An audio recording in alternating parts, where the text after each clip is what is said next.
Live. Everywhere. On netrootsradio.com.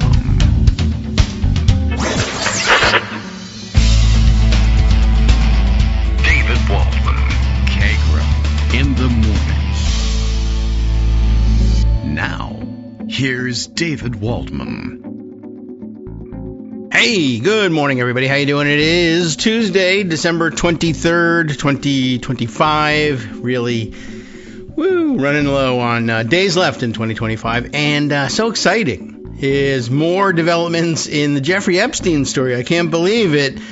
And we'll have to sort through some of them. And some of them might be true, and some of them might not be. And some of them might be us tying ourselves in knots, trying to figure out whether they're true or not. And we'll see whether we can untangle any of this for you today. I don't think it's possible today. It'll take a couple of days to get to the bottom of this. We'll have to have a huge investigation, I guess.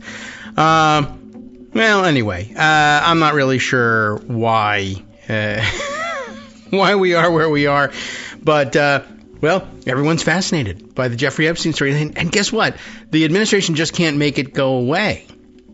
It's very odd. And I don't know what to tell you. I mean, a trove of documents released. I guess more of the same in terms of, you know what I found out? Let's start here, because it's a recurring theme for us here on the show. Trump and paperwork, man. I'm telling you, they put 1,000, wasn't it? Like they said, they put 1,000 FBI agents and lawyers and I don't know, maybe janitors as well on the task of redacting the so-called Epstein files. And not just in the 30 days that they were given by the legislation that was so recently passed, mandating the so-called release of the so-called Epstein files. But, of course, they had them in their possession in the Trump DOJ for, going on a year at this point. And anyway, as it turns out, that which they did redact, I guess the first couple days of the release of these, or the so-called release of these so-called files, that's really all you can say about it. There were all sorts of redaction mistakes. There are certainly pages that appear to be over-redacted. And interestingly enough, there are pages and items that are under-redacted and that they've had to pull down later. And then, of course, there were ones that were under-redacted by their standards, i.e. Donald Trump appears in a photograph doing nothing in particular. He's standing near Jeffrey Epstein, which is a bad thing to be doing generally. But, by itself, it doesn't say too much. It's just the mountains and mountains of other evidence that together help us say much more than he wants us to be able to say about his relationship with Jeffrey Epstein. But then they began pulling those photos down off of the DOJ web pages that held the disclosure of all of these files or whatever. And then, of course, there was some victim identifying information that also didn't get redacted correctly. But as it turns out, a lot of the redactions that were done improperly. Not that they redacted information that shouldn't have been redacted. I'm sure they did that as well. But rather, when I say was done improperly, I mean improperly. People have found out, all right, well, really all they did was mask, I guess, I don't know what the terminology is, but they basically did something with it that just masks the output in the PDF, but that basically if you take the thing and copy the text of it and then paste it into an open document, it comes out unredacted or something along those lines. And in fact, a number of hacks to get around the redactions. Not all of the redactions, I guess, but some of the redactions, I guess some of the latest redactions. In other words, they did it the laziest and most incompetent way, which is really what you should be expecting from the Trump administration on just about anything. And it was pretty easy to defeat. And so some people have been circulating some interesting clips of pieces that were sent out redacted by the DOJ and side by side with the unredacted version. Of course, some of the redactions are older and from previous incarnations of the document, as we were discussing with Greg yesterday, so they might not be able to get through all of them. Someone else previously might have done the redactions correctly. Anyway, it's all It's all going to hell. That's all I can tell you at this point. I guess the big discussion, gosh, I don't know. I mean, there were so many disclosures overnight as people were parsing through these things. And so I guess the big story of the first day was them trying to claim that Trump wasn't in the files, and then he's in the files hundreds of times, and explaining the reason why we said he wasn't in the files is if you do a search for his name in the files. Oh, right. This came up too. I'll have to find the note for this one.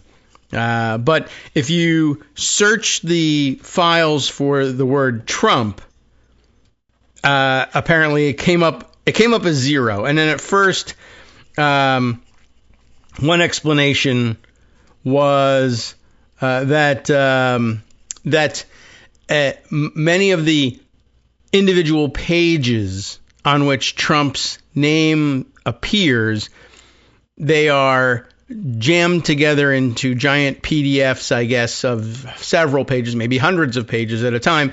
And there's one file in which you might find that Trump's name is hidden. It counts as one. Well, there's one appearance. But if you open it up, there are several hundred appearances. But another interesting explanation that I saw somewhere on Blue Sky, I'll have to see if I can dig up the post about it, says, if you go and you search for Trump and it comes back sometimes with 0 hits in this database that they opened up, I guess, for people to search online. And the suspicion was that, it's not the case that he doesn't appear. It's that they've blocked the searches, apparently. And somebody figured this out by saying, if you search for Trump, you get 0 hits. But if you search for the string, the character string, TRUMP space, and search for that, you get hundreds of hits. What happened here? I guess the computer database people know this better than I do. But I guess if I'm understanding this correctly, obviously, every time the word Trump appears, there will be a space after the P, and before the next word comes. And so what they've done is they've just simply blocked the database. They've said, if someone searches for the string TRUMP, tell them there's 0 hits. I don't know whether it tells them not to search. I don't know whether it says search, but then give this answer. I don't know where they program that in, but it's basically programmed to tell them there's nothing, or that's an invalid search string. So the answer to that is 0. Just tell them 0. But if you look for every time Trump appears, there will be a space afterwards. And they didn't block that.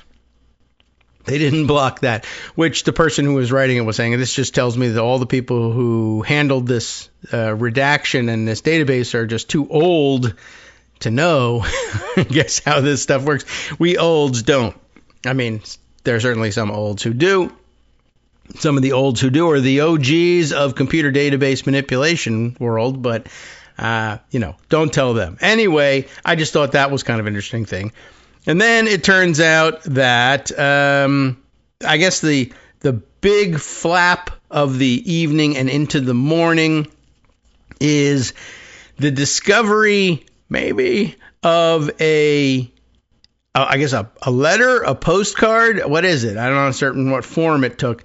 Purportedly written by Jeffrey Epstein, and we have to say purportedly now, as now the DOJ is out saying, no, that one, or not in particular. But there are some things in here that are totally fake, and if there are some things in here that are incriminating for Donald Trump, well, then they're fake. Which seems to me like they could have saved a lot of time and hours for those 1,000 FBI agents if they had just said, hey, why don't we just say none of this is real and you can leave me alone now. That, I guess, that would have done it, but I don't think they knew until afterwards that they could have just done that. But oh well, 1,000 people got paid, and that's nice. Anyway, maybe they got paid. It is Donald Trump. Maybe they didn't pay him. All right. So what can I tell you? The situation is a difficult one. So this, you should see, I guess, maybe you shouldn't see this thing. I don't know. this, let me scroll back and see if I can find it and pull it up.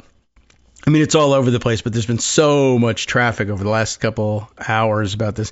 So, Ashton Pittman is, I guess, the person who posted this, whose initial finding of it I saw first on Blue Sky. Ashton Pittman is news editor at the Mississippi Free Press. So there you go. And I don't know. Seems like the kind of person who might be looking for these things. It says DOJ briefly uploaded this letter. It is a letter. I don't know. For some reason it kind of made to look like a postcard in some way, but I don't know. I think it's just the fact that it was copied and jammed into a PDF in a way, I guess 2 pages of note paper side by side, but it makes it look like the dividing line down a postcard, even though the address area isn't there. All right, so there's a letter. DOJ briefly uploaded this letter from Jeffrey Epstein to serial child molester Larry Nassar. Everybody remember Larry Nassar, the supposedly doctor Larry Nassar? This was the guy who was, where was he? I guess I don't want to, I don't remember exactly offhand. I think I know where he was, but I don't want to hang the Nassar legacy on the wrong college. But I do remember that he was, in addition to being the sports team physician at this prestigious and very large and sports-involved university, also team doctor for the U.S. gymnastics team, and maybe a couple other things, and of course the subject of an enormous investigation. Too late, years too late, decades too late, after molesting everybody in the world, essentially, and having nobody believe it when people said something about it. Hey, a lot like the situation Jim Jordan found himself tied up in. But Larry Nassar, of course, eventually sent to prison for this. And the allegation here is that this letter is one from Jeffrey Epstein that he wrote himself from jail to Larry Nassar, because I guess I don't know whether I believe this thing or not. It's so ridiculous that I guess in this world, it's easy to believe it's real. It's easy to believe it's not real.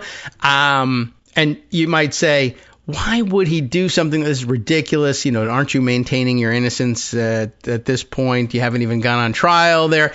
Are you really going to be doing something dumb like this? And on the other hand, you might say, this can't be real, because if it is, then you're saying that weirdo mass crime pedophiles are some kind of international brotherhood that keep in touch with one another and traffic to one another and share. Hey, wait a minute. We are saying that. Yeah, and some of these guys, you know, like serial murderers, they're insane, and they're like, I kind of sort of do want to get caught, because what's the point of my doing all this stuff if people don't know that I've done all this stuff, except that, well, it's supposed to be a wonderful secret, damn it. Well, anyway, so it is said that this is a letter from Epstein to Nassar, and I mean, I assume if you're at all interested in this stuff, you can go and find the letter. I don't know if I really want to read it to you, because it's also, in addition to being like, duh, you just admitted the whole thing, it's crude and gross. But we'll say this. It appears to be a letter to Dear LN, as he's calling him here. One, it appears to be something, or it's being interpreted as being a suicide note of sorts. He seems to be indicating to Nassar that the unfairness of their situation. We are in prison, while our president, who's just as big a pervert as we are, is president. And how unfair is that? I mean, actually closed with, life is unfair. But it opens with, Dear LN, as you know by now, I have taken the, quote, short route, unquote, home. Good luck. And then it goes on to say, you know, we shared one thing, our love and caring for young ladies and the hope they'd reach their full potential, which I suppose is the sort of gross thing that people like these guys would tell themselves about their molestations and the people they're ruining the lives that they're ruining. But maybe it's just garbage and the whole thing is made up. It is apparently, I guess, the date at which the mail system alleges to have been handling this thing, Epstein is already dead, so that everybody is supposed to think that word would have gotten to Larry Nassar in prison somehow. As you know by now, I have taken the short route home. People are pointing to that and saying that's his admission to Nassar, that he's going to commit suicide rather than, face trial and remain in prison. Maybe, maybe not. I don't know. That might be what it's supposed to mean. The whole thing could be fake. That is also being alleged. So, I don't know what to do with this thing except to say people are passing it around and discussing it. Then it gets crude after that. Whatever. Suffice to say, it's oh my God. It's either somebody saying, this is the most ludicrous thing I can think of to fake up and somehow jam into the Epstein files. How they did that, I don't know. This is a hell of a long con. And I guess that's the part that argues against it being either fake or it being authentically from Epstein, but being made up in its substance. As why would you do this? I mean, the idea that eventually, if you send this through prison mail, someone will screen it, which they would in prison mail. But then they would put it in the files and then sit on it for several years. And then eventually legislation would pass via discharge petition in the House of Representatives, an extraordinarily rare occurrence. And the president would, in fact, sign the bill and the DOJ would comply and send this thing out unredacted. I mean, the things that they redacted, but not this, seems a little ridiculous unless somebody, unredacted this thing with one of the hacks. Anyway, the point is, it's there. People are talking about it. And I guess now running around in circles trying to figure out whether or not this is one of the fake things that the Justice Department claims is fake. Except, why would you believe anything the Justice Department has to say? All right. I don't know. At this point, it's pretty crazy. But by the way, back to the discharge petition stuff. Oh, no, not the discharge petition, but it reminded me of yesterday we were discussing the other strange and rarely used parliamentary maneuver of inherent contempt being threatened for Pam Bondi and others, I assume. And it occurred to me yesterday, after the show, of course, as I was thinking this through, the likelihood, I mean, it's never likely that they would bring forward an inherent contempt motion, but how it would work. And you all know why it has to work. I mean, I think if you've been listening to the show for long enough, like yesterday, you realize, all right, well, normally when there's contempt of Congress, you subpoena a witness and they refuse to answer the subpoena, refuse to appear, or they perjure themselves or something in front of the committee, or refuse to answer questions that they have no legal entitlement to defer on. You can hold them in contempt of Congress. And I think we know by now, just having seen this, it is rare, but we've seen it happen a couple of times. The House has to the aggrieved House has to bring a resolution declaring the contemnor, the person who's done this contempt thing, to account for it. Pass a resolution holding that person in contempt of Congress. And then you make a referral, usually criminal, I guess, but you can do it either way. There's civil contempt and there's criminal contempt. And long story short on that, the criminal contempt is when you punish somebody for a certain period of time in jail or levy a fine as retaliation, I guess, as for in retaliation for their contempt of Congress. Civil contempt is when you say, well, we need this information from you. You're refusing to give it to us and you have no right to do that. We're going to hold you in prison or fine you certain amount of money, say, each day that you don't tell us. And this goes on and on and on and on and on until you give up, right? So it's an ongoing thing, and it's meant to leverage out the information versus just punishment for not giving up the information in criminal contempt. Anyway, you can do either one, but you make a referral to, unfortunately, your local neighborhood government lawyer. That's the U.S. Attorney for Washington, D.C., the District of Columbia, and they will do the prosecuting of contempt of Congress. Unless, of course, they are either the ones or work next door in the next cubicle over from the person who is, in fact, in contempt. When the Department of Justice, in particular, is the contemptor, it's very difficult to imagine them fairly and honestly prosecuting themselves. But in addition to that, the unitary executive theory has made it complicated. It's now difficult to imagine the Department of Justice prosecuting anyone from any executive department, from the president on down, if they don't want to, or if the president doesn't want them to.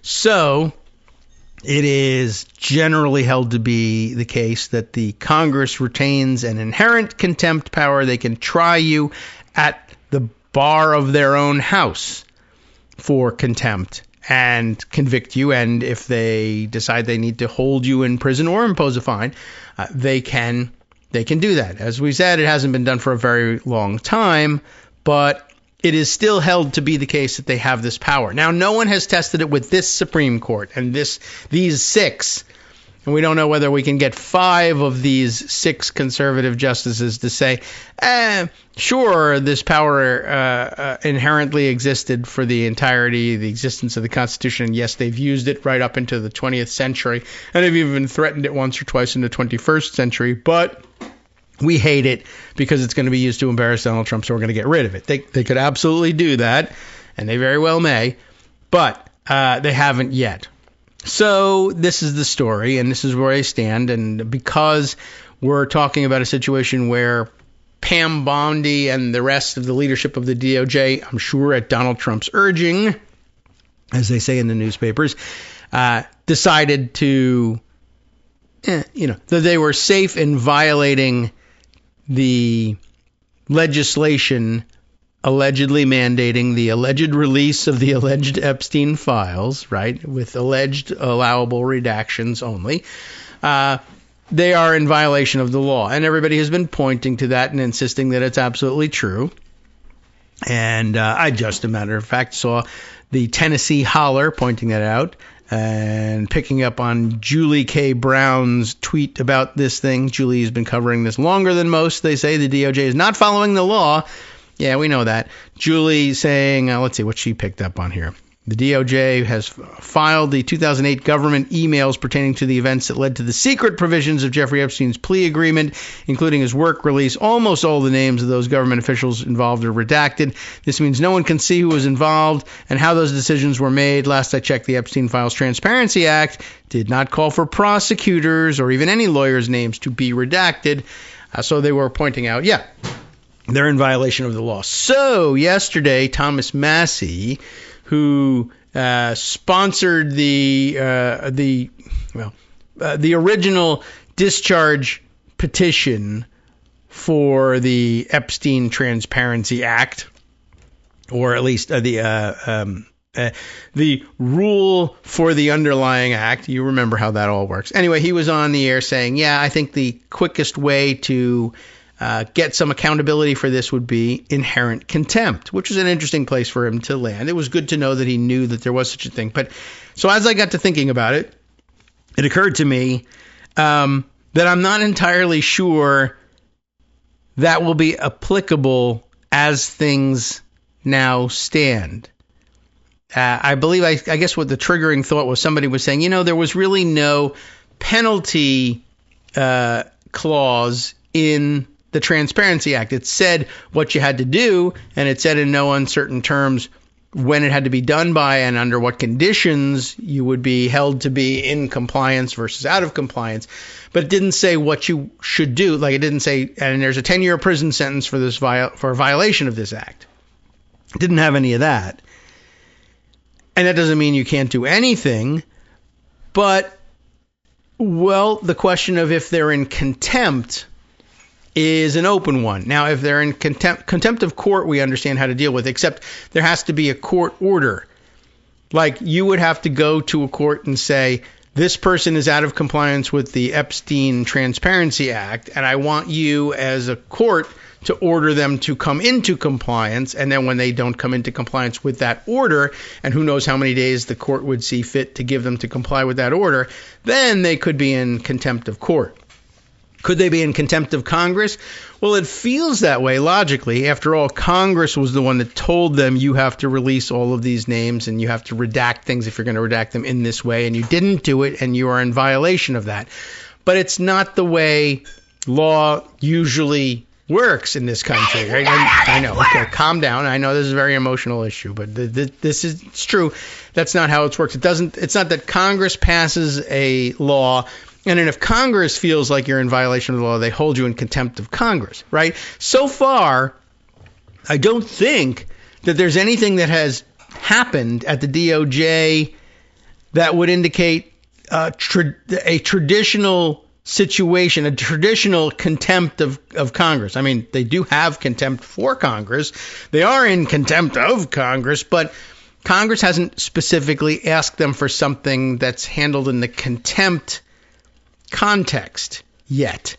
So it may be that a step or two is missing here. They may have to subpoena these files once again from the DOJ and maybe do so while leaning on this new new entry on the books here, the Epstein Transparency Act, and then have the DOJ refuse to give them the files or whatever it is, and they say, you have to give us the files, you can't withhold them. As a matter of fact, as a matter of law, you're supposed to have released these to the public anyway, so there's no reason you can't give them to us here in Congress. And how long will it take for Congress to get around to contempt if they have to do this dance first? More on this after the break. Hi, everybody. It's me, David, still your host for the Kagro in the Morning Show after all these years. Thank you for all your continuing support for the show. And if you're listening regularly and still thinking about getting on board as a supporter, well, the time is now. Patreon.com is the easiest way to make recurring subscription-style payments every month, all year round, to keep us going. patreon.com/KagroX brings you to our page where you can sign up with your monthly support. And hey, have you seen our clever new subscription tiers? It's easier than ever to sign up for, say, $1 crisp bill for every information-packed 2-hour show. If you're the plan ahead type, there's even a year-long subscription program that saves you 15% on the cover price. Or it would if there was a cover price, or even a cover, for that matter. patreon.com/KAGROX. Thanks again for all your support. All right, welcome back now to the Kagro in the Morning Show here on Netroots Radio. I was just trying to clean up some email files in the break, just so I can see what's coming in, get the garbage out of the way. One or two of the things that I have either never been able to actually successfully unsubscribe from, or which I have probably opened the unsubscribe screen once or twice and said, every 30 years or so, they send me one of these things that clickbait emails that I actually am interested in and will open up. And I guess that's happening now as the poorly named Interesting Facts account has sent me something that I, usually I'm, interesting. Maybe not. But this one is, does vinegar expire? And I think I might have to do that because you should see what's in the closet, the pantry here at the world headquarters. It feels like something that shouldn't expire, and I guess they know that everybody thinks so. So I'm going to have to look in on that. I'm sure I'll be disappointed later on. Anyway, just so you know, that interesting fact is out there. You may already know the interesting answer to that interesting question. This is really they should retitle the thing Interesting Questions. Anyway, I was in the middle of a probably not that interesting question about inherent contempt and why this might not be such a fast path after all. Or they could get really bold and it could be a fast path. It would just require some creative thinking, but creative thinking that I think is strongly backed by constitutional prerogative. However, the Supreme Court sucks, so there's that. How do we mean? All right. So the threat was that inherent contempt might be the vehicle, and there might be a faster way to get to accountability for Pam Bondi and the rest of the DOJ leadership, and maybe some other people. I don't think there's any discussion so far of holding, for instance, it would be ridiculous, I think, as much as we want them to do something like this, but how would you justify holding, even if you could, even if the courts would allow it, even if the White House would allow it, holding Donald Trump in contempt of Congress for the failure to release the Epstein files? He's the one directing it all. That's true. But even the legislation requiring the release of the files doesn't say it's the president's responsibility to do it, although that would have been wise. But again, no penalty language in the bill as far as I know. But in addition, not clear to me that it establishes any grounds for the Congress to declare anyone in, I guess, the traditional formulation of contempt.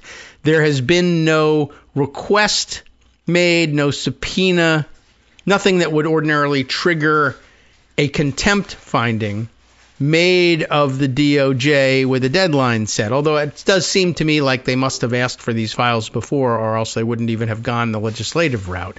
But then they would not need this act to have held people in contempt yet anyway. So the point is that the act has created a legal obligation on the part of people in the DOJ and the DOJ as an entity to release this information publicly, but it hasn't created any obligation for this material to be released directly to Congress, such that they would have ordinarily standing if they were bringing statutory contempt charges. So, they may have to go and create that. This came to mind when I saw, I think, Sarah Posner asking people, and I didn't see her actually opposing this request. Someone else did, and copied me on the response, which was to send them to my 2007 entries at Daily Kos on inherent contempt. But she was asking, has anybody written on inherent contempt and explained how it's supposed to work? And I have, but I didn't send that to her. But someone else did, and I appreciated the referral. But then I noticed that somebody else had referred her to the CRS, Congressional Research Service, write-ups on inherent contempt, or really contempt proceedings and investigative powers of the House in its entirety, with one section on inherent contempt in there, which sort of explains, I think was more to her point of how does it mechanically work. But what occurred to me was the note that went along with it was, well, not even ordinarily, but it says it would require that a subpoena be issued first. That's the way, by non-compliance with the subpoena, that's the way you indicate contempt of Congress. But it does occur to me, I'm not 100% certain it would require a subpoena to hold them in contempt. But of course, that would be the place where most members of Congress would understand its application best. But remember that the House of Representatives and the Senate as well, each house has got the constitutional prerogative to determine its own rules of proceeding. So I think it is absolutely, technically anyway, possible for the House to simply say, look, we find you in contempt. It's a dangerous road to go down because, of course, there's a Republican majority in the House now. It's just that there's no control over it by their leadership. But if there was, then they could basically say, we hold all sorts of people in contempt of Congress now, regardless of ever having subpoenaed them or anything. We just don't like them. But it would come down to the question of whether or not the House, as exercising the prerogative to tell itself what its own rules are, well, you could vote on whether or not you need to have a subpoena issued first before you can hold someone in contempt of Congress. And I think there's actually precedent for it. But, back in the day when they were using inherent contempt powers slightly more often, not with regularity, but on occasion, I think there have been occasions where they have just gone straight to, you're in contempt of Congress. There had to have been some history there for them to decide to go that route versus, the administration pressing some charges against you or pointing to some violation of statute. But you can do that if someone raises the objection, hey, how can they be in contempt of Congress if we've never even subpoenaed this information from them? And a majority says, I don't know, but I feel like they should be. And they go on record and vote, yeah, they're in contempt, even though we haven't established a record for that contempt. Then you're in contempt of Congress. Like I said, it will be rather dangerous to go that route. So for all practical purposes, it may be the case that they need to issue a subpoena and have the subpoena ignored in order for the requisite number of Republicans, at least, and probably a lot of Democrats too, in order for them to feel comfortable voting yes on a resolution of contempt, they would need to see an underlying demand via subpoena and failure to comply with it before they would do that. Just if only because their only understanding of contempt of anything charges is that it follows the failure to comply with a court order or subpoena. And in this case, we'd need an analogous one from Congress. But the Congress has issued an order in the form of the Epstein Transparency Act. And there was only one entity and that people could be working for and with in order that could violate this thing. So, I mean, whereas you could say, well, that opens the door, and it does. If the House can do anything it wants by majority vote, it does, in fact, open the door to them just saying, we feel like you're in violation of this statute. The court has not addressed it at all. They would if we arrested you, but why wait for that? We're going to just throw you in jail right now for contempt of Congress because we passed this law, or some previous Congress passed this law, and we feel like you're in violation of it. It would be terrible for us to go that route. For generally applicable statutes, I guess, you could split hairs and say, well, when the statute is this specific and it orders the Department of Justice to do X, Y, Z, and we know, for instance, that if the Justice Department were to say, to hell with that, I'm not doing it, the normal reaction would be, well, I'll have the Department of Justice put you on trial for violation of the law. But of course, the violation of the law was by the Justice Department. And as it happens, one of the other branches, the dumb one, the judiciary, the control at the pinnacle of which, of course, is the Supreme Court, has handed the president apparently immunity for just about anything. So, if you ever ask yourself, well, why did Trump sign this act versus veto it? Well, that was political. Or just not sign it and let it become law without his signature or anything. Well, one, there were political motivations, but two, there's also underlying this, the likelihood that he knows, well, I'm immune for everything. Plus, I can pardon anyone I want for anything I want. So not me, I'm not in danger. My people aren't in danger. They will demand that we, release these things. We'll release some crap and say it's done. And they'll never believe it and they'll never buy it. But, so what? Who cares? They can't put us in jail for it and they can't fine us for it and they can't take it from us. Nothing. Well, since that's not going to work because he feels like he's immune and he can pardon anybody, and he may also just say, well, unitary executive, I said not to do it, and we can't have, there's no check and balance in our system whereby the Supreme Court puts the president in jail. So I don't care what happens from there on. So,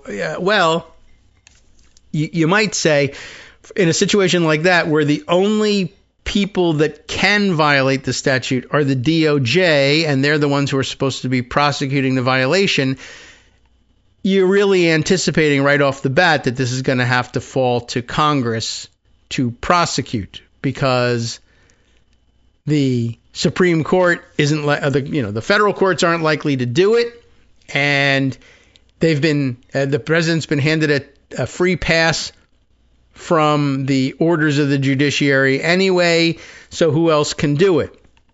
The only people that can hold the DOJ accountable are Congress, so they ought to be able to do it, and there's no serious danger of generally applicable contempt of Congress charges for everybody, or the population at large,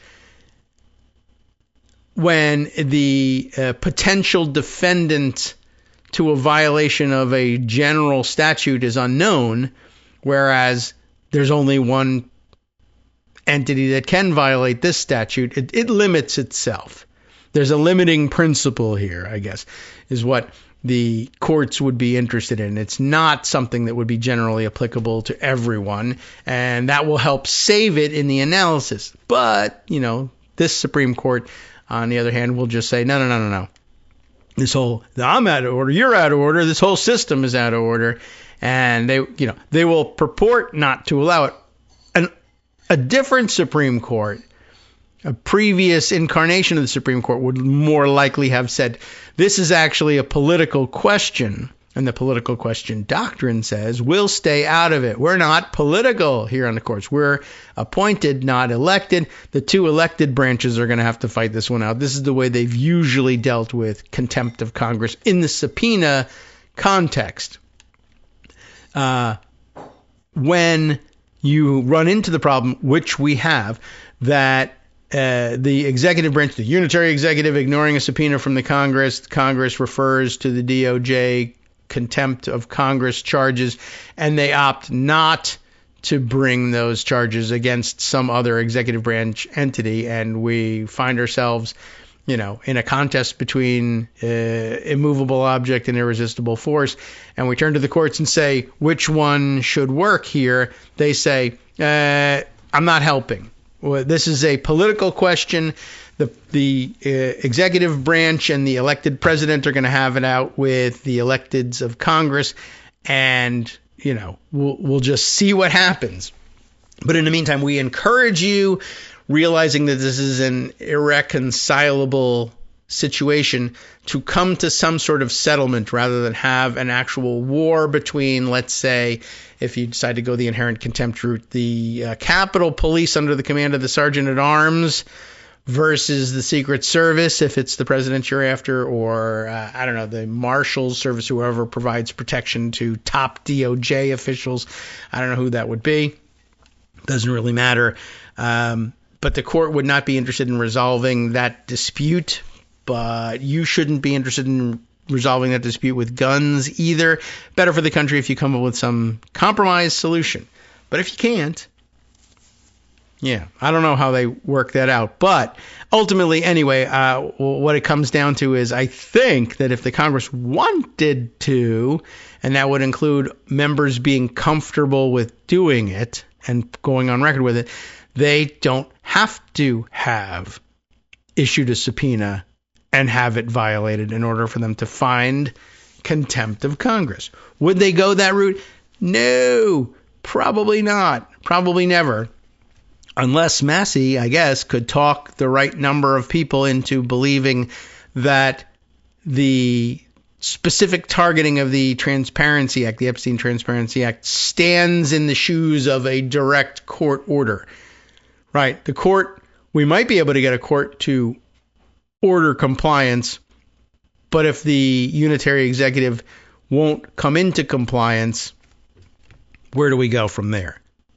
I don't know. So I don't think that the route is as fast as Massey thinks it is, but I'd love for him to become convinced that it was and try some of these things and make more trouble for Donald Trump.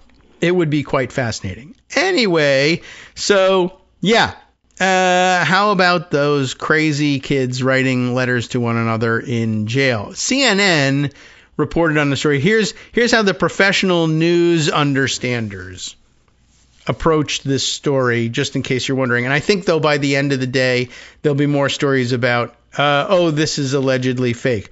Prison documents reveal Jeffrey Epstein tried to reach out to Larry Nassar, gymnastics coach convicted of sexual abuse, says Alassar of CNN. I have no idea how badly I've mangled that. You don't either, but I thought I'd call your attention to it so you could go find out.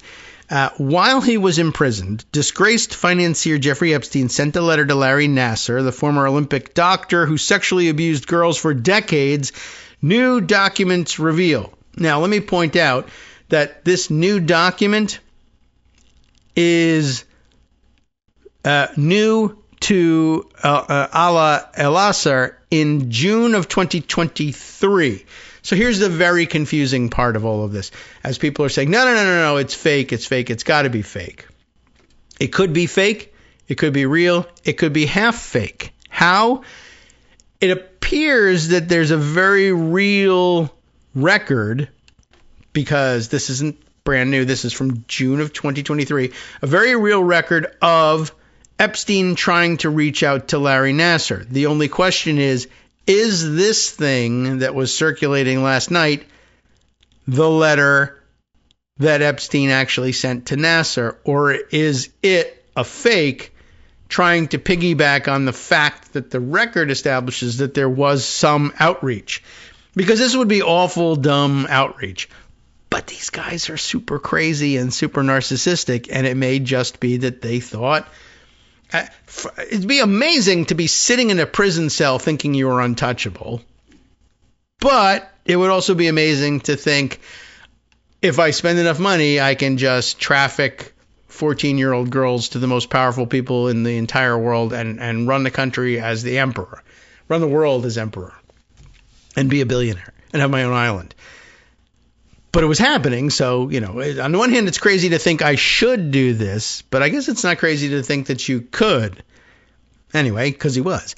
All right, so while he was imprisoned, apparently he sends a letter to Nassar, which is nuts because, again, why? Unless they knew each other, which would also be weird, just because, oh my gosh, there really is a national network of pedophile sex traffickers. That's crazy. Or he just thought, I'll reach out on the grounds of the International Brotherhood of the Pedophile, and you're obligated to accept a letter from another pedophile, obviously, which, that would be a new rule for me. I didn't know this was the case. The Associated Press first reported the discovery, and when was that? I guess, I don't know whether that was any earlier than this. I mean, maybe this thing has been hanging around for a long time. No, that too. June of 2023.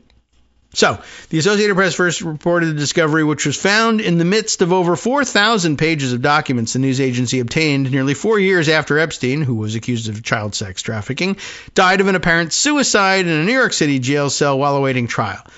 The new documents offer additional insight into what documents previously released by the Federal Bureau of Prisons in 2021 revealed about Epstein's suicide.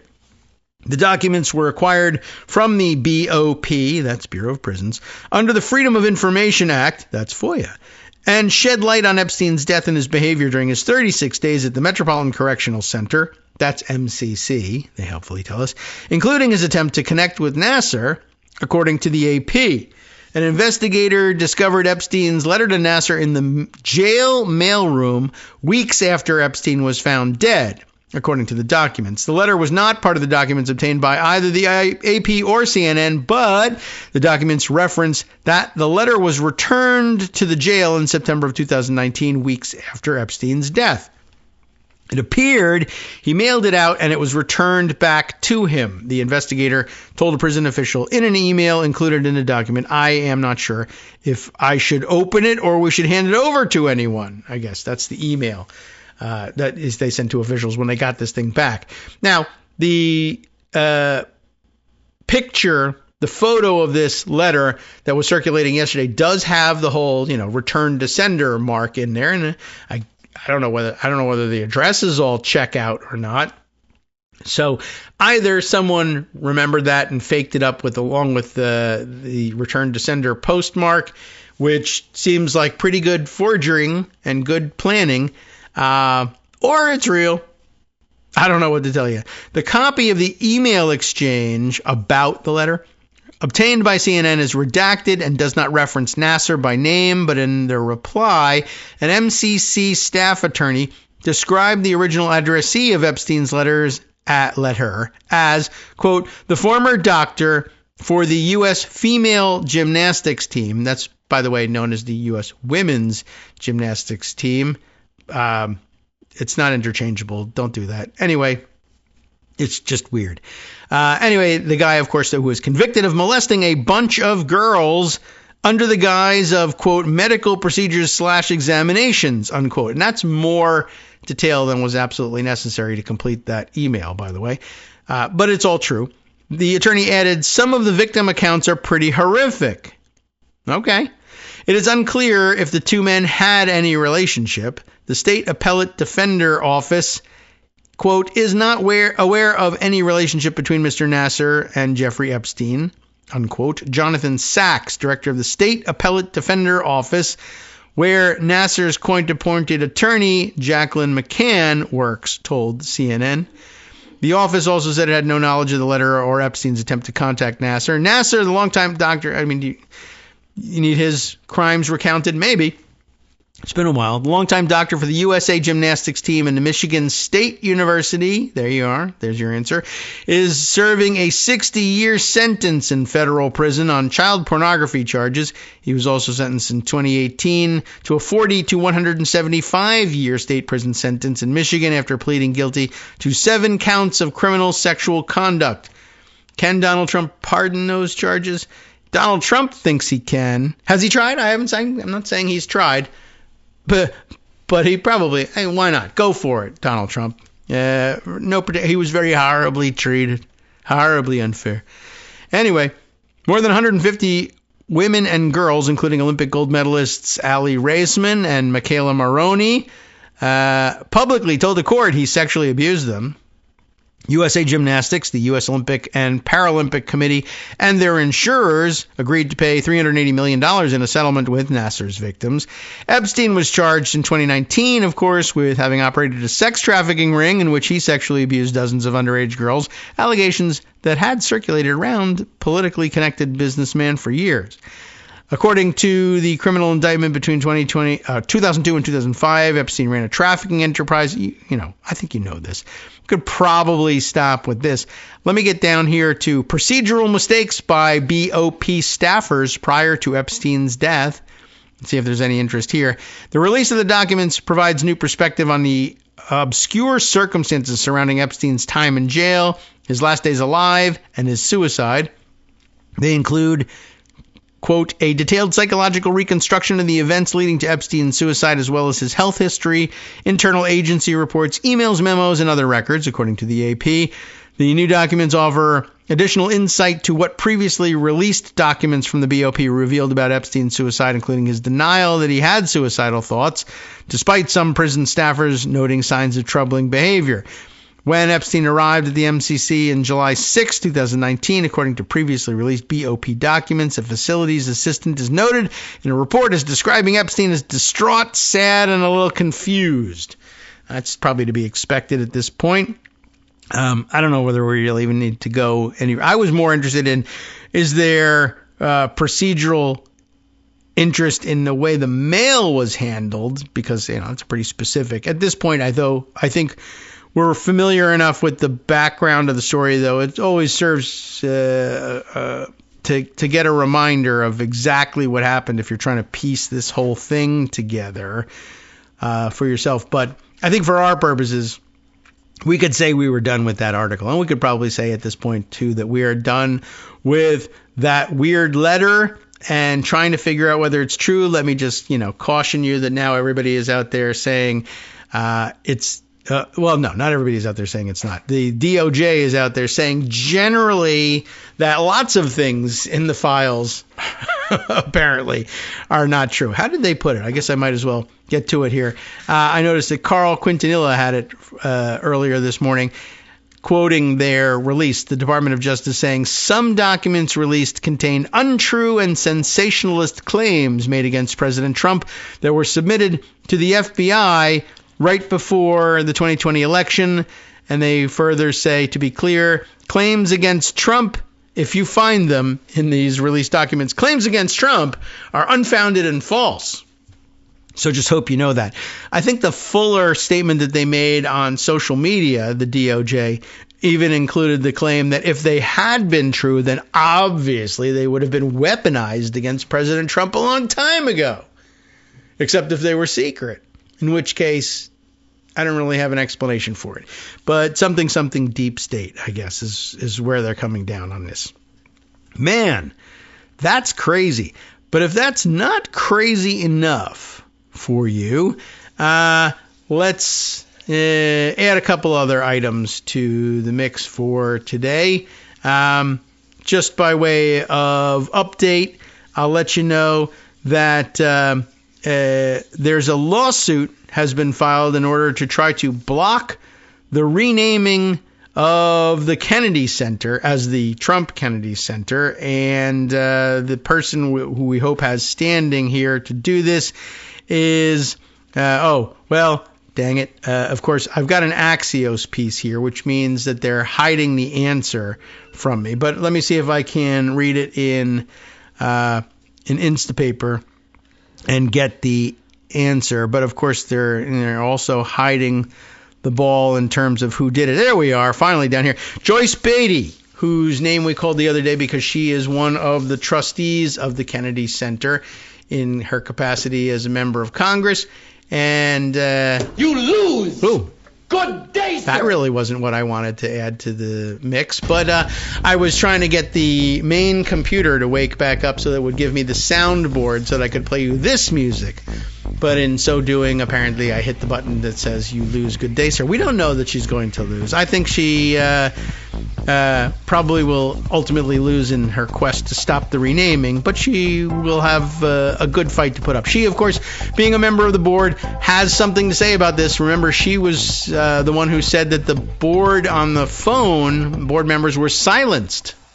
All right, welcome back now to the Kagro in the Morning Show here on Netroots Radio. Now we can get down to business here. I've got a little bit more time on my hands. The Instapaper version of the Axios entry, which they're hiding from me because I'm not paying them, but they get plenty of money anyway, comes from Andrew Solander, who writes, House Democrat sues to stop, quote, Trump-Kennedy Center, unquote, renaming. You get how that works. It's important for me to tell you the punctuation that they're using for some reason. Anyway, here's the actual report and how long it takes to get around to saying, all right, so if how do they put it in the headline? House Democrat sues to stop the renaming. A House Democrat? Who? Well, the answer is put thus. A Democratic member of Congress filed a lawsuit on Monday aimed at stopping the Trump administration from renaming the John F. Kennedy Center for the Performing Arts the Trump Kennedy Center. Why it matters? Law, order, normalcy, idiocy in the presidency, what have you. Why does it matter? Democrats have raged against the name change, which they argue cannot be done unilaterally by the venue's board because its name is set by federal law. They're just raging because law is being broken here. And, you know how Democrats are, wanting laws to work. Anyway, the administration, it says, has been defiant, however, quickly moving to add President Trump's name to the building last week, shortly after the name change was announced. And it's part of a wide-reaching effort by Trump to affix his name to as many government buildings and initiatives as possible, including, most recently, a new class of warships. That's actually true. And I don't mean like warship, W-O-R. I mean W-A-R, warship, battleships, like you sunk my battleship sort of thing. By the way, these new they are battleships, or they're, I guess, a new class of ship that's, well, it's not an aircraft carrier, and it's not a submarine. It's the other kind of boat. But I guess a substitute of sorts, or a new generation of battleships. And it did remind me, though, I was wondering about the game Battleship. If you were playing with Pete Hegseth, would he tell you in signal chat where his ships were so that you could win the game? I don't know. Probably he would leak that. Anyway, yeah, we'll get to that story maybe as well. it's a good segue, except I need to finish this one. Driving the news, they tell us, their dumb template for reporting everything. Driving the news, Representative Joyce Beatty. Finally, they came around to naming which member of Congress it was that filed this suit. Joyce Beatty, Democrat of Ohio, an ex officio member of the Kennedy Center Board of Trustees, filed the lawsuit against Trump. Kennedy Center Executive Director Rick Grinnell and other members of the board in D.C. federal court on Monday. Because Congress named the center by statute, changing the Kennedy Center's name requires an act of Congress, it says, calling the board's vote to change the name a flagrant violation of the rule of law. It refers to the virtual board meeting at which the vote took place as a thinly veiled sham, citing Beatty's allegations that she and other members who opposed the change were blocked from unmuting themselves. Between the lines, we are now offered the very clever reading between the lines. Let's see what they have to say. The lawsuit seeks a declaration from the court that the board violated federal law, which would nullify the vote and revert the name back to the John F. Kennedy Center. That doesn't seem like it's between the lines at all. I would think that's probably the black and white request made by the suit. Beatty is also asking the court to order any renamed signage to be removed and to block the board from attempting to rename the building going forward. The White House did not immediately respond to Axios' Monday evening request for comment, which, as we know, on CBS means you can't report the story. So, there you have it. All right. Well, just so you know, the lawsuit was filed. I don't know whether they will entertain the suit head on and throw it out. I mean, it's possible. They might say, I'm just trying to imagine the various things that a Trump judge could do here is also say, well, you don't have any particular standing to declare them in violation of federal law. You can sue perhaps as a member of the board who had their, rights and responsibilities as a member of board abrogated by unparliamentary procedure, but I don't know if that's something that the court would say, yeah, we got a remedy for you on that one. I mean, it's pretty straightforward. There's no reason to believe that the renaming is official. That's true. It was set by an act of Congress. I don't know what sort of logic a court could use to get around to saying you're allowed to do it even without an act of Congress. But they may be able to say, well, it's just informal. It's only on all of the materials going forward as a matter of procedure, and we'll allow the Kennedy Center governing front office here to print their stationery any way they want and call themselves whatever they want. It's true that by statute, this is the John F. Kennedy Center and no other, but we don't find that there's any remedy we can offer you if they want to have a nickname. I don't know. I guess if they want to, they could probably go in that direction. All right. So it also mentioned the new fleet of warships. So I missed this announcement, and I guess it looks like there's video of it, and Trump gave a video presentation. Probably the funniest part about it was that they also circulated what looks to be like AI-generated I would say artists rendering, except they're AI generated and probably no artist involved, but a depiction of what these ships allegedly would look like. And it's ridiculous. I mean, they're goofy looking. Modern, stealth profile warships are a little dopey looking anyway compared to the World War II era models that we might have in our head. Things we see, not a lot of us see battleships all the time. Okay, even allowing for the weird stealth profile that goes along with this rendering was ridiculous. This ship is firing like laser beams and stuff. And I mean, I'm sure there's laser guided weapons, whatever, on this and many other naval craft, but they don't shoot laser beams, like Star Wars, but in this depiction they sort of are. Plus, there are gigantic mounted guns of various sorts, including, and they're all firing though in this rendition too, right? Like Donald Trump won't settle for a a rendition of the ship at rest in port. It's got to be 1, braving the stormy seas, and 2, firing all of its weapons. It also, as I recall, I should note, has a comically large flag flying, and that just seems odd all by itself, really. And in addition, it appears whoever generated this rendering has put a giant sort of logo of sorts on the back of the ship, which actually looks a lot like a target, which is probably pretty dumb. But it is in fact a flag backdrop looking thing in a circle. That's why I say it looks like a target. And in the foreground, in front of this flag motif background inside the circle, is Donald Trump doing the fist pump, I just got shot in the ear pose, the fight thing. So now that will be emblazoned on the boats.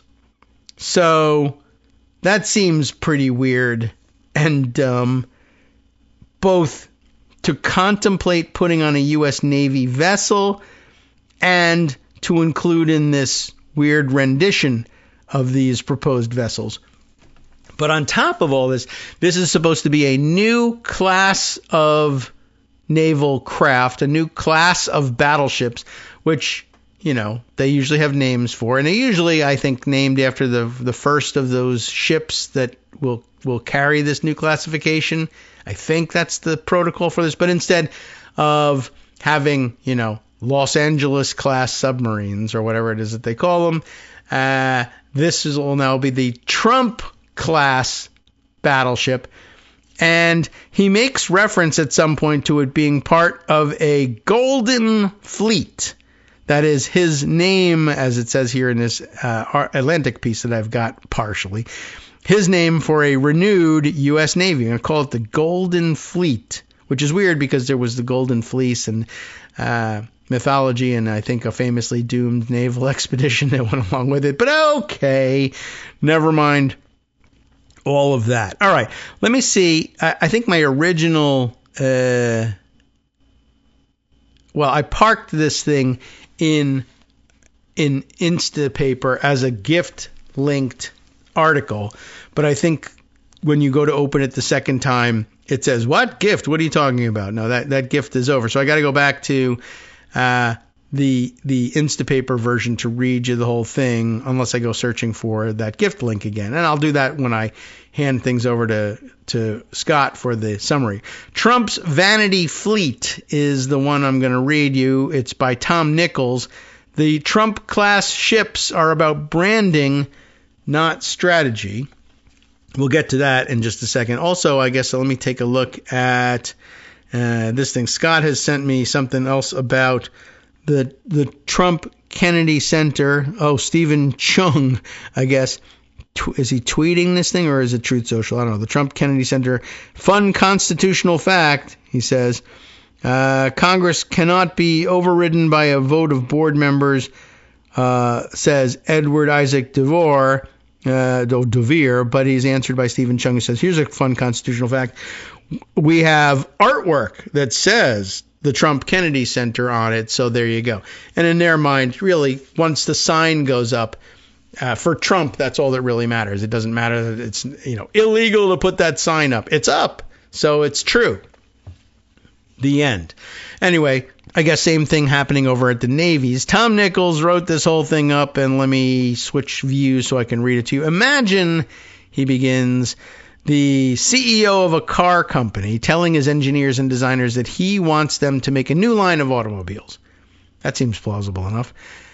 He knows nothing about cars. That's the problem. That's usually a guy who's not going to be the CEO of a car company. He knows nothing about cars and has no interest in how they're produced, but he knows one thing for certain. The line will be named after himself. Everyone claps, because of course they do, but no one really knows what comes next, except that the line needs to look very sexy and sporty. And that may or may not be what's happening here. Sometimes he jumps out in front of things that the Navy was planning to do anyway, and he may say, that's going to be the Trump initiative. But it's also possibly the case that the Navy was like, nope, no new ships in the works for us. Nope, no siree, we're not doing any of that anytime soon. And then the commander-in-chief says, we're going to build 25 of these beauties, and they're all going to be named Trump-class Golden Fleet. And the Navy says, I guess we got to do some things. It takes an awful long time to put 20 to 25 battleships out to sea, and he'll probably be dead before we finish that. So what if we drag our feet a little bit? Well, anyway, that stupid scenario with the CEO of a car company is pretty much what the president did today when he announced that a new class of ship named after one Donald J. Trump would be added to the, quote, Golden Fleet, his name for a renewed U.S. Navy.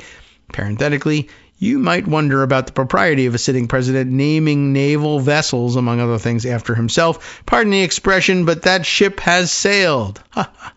Well, I can't find it in my heart to pardon that expression. But anyway, Trump's press conference today, that would be now yesterday, was among his more haywire performances. And his slushy delivery, people were a little bit alarmed at his slurring and whatnot, and meandering answers, will not halt speculation about his cognitive health.